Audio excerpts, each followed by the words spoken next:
My name is Jason McNamara, of Frame Photography. I've been shooting digital for the past 15 years, probably full-time for the last 12 years or so. From the beginning, my style was pretty dark, contrasty. I liked hard light, that sort of thing. And I learned Photoshop before photography, so I used to take wet plate photos, not knowing what they were, remove the photo itself and use the kind of outside of the photo as a texture on my digital photos.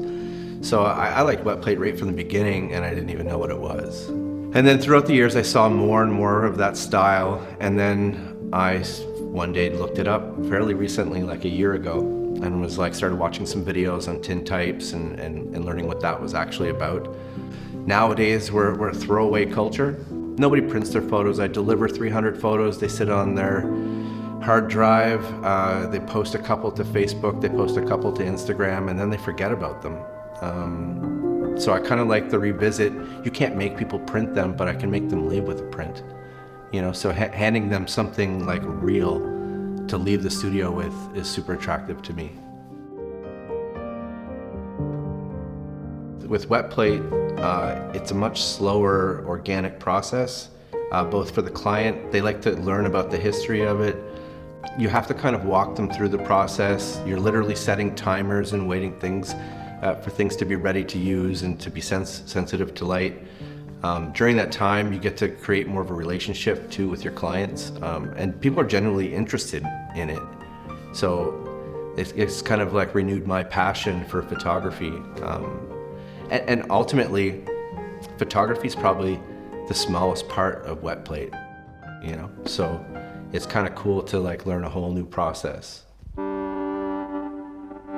With tintype, someone would come in, they'll have a seat, much like I am. We'll kind of get our first initial focus, and then I gotta take off. I'll go into the dark room and I'll pour some collodion onto I do tintype, so I use a metal plate. Put it into silver nitrate for about 3 minutes. That sensitizes the plate. And then in the dark, I put it into a plate holder. I come back out, get focus again, put my plate holder in the camera, expose it for, if you're doing long exposures outside, it could be 3 seconds to 10 seconds. In the studio, we just split seconds, so we could shoot children, dogs, cats, whatever. Right after that, we're done. I have to immediately go into the dark room, pour some developer on it. Probably about 15 seconds is optimal. You'd pay attention to the highlights and the shadows, and then you stop it. And then at that point, I can take the plate out after putting water on it. Then I can, in front of the client, pour the fixer on it, and you'll literally see the negative disappear and then reappear as a normal image. And then rinse and repeat.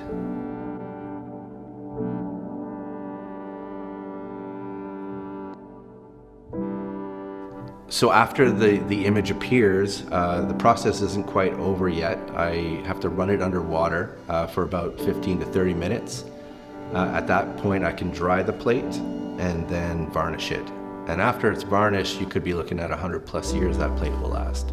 So that's kind of cool thing about wet plate is once the process is done, this thing will last generations.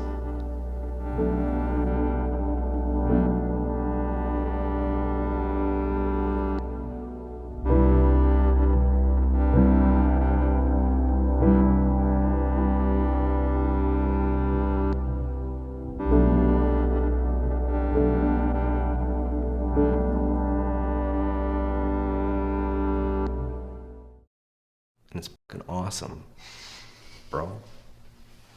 That's good.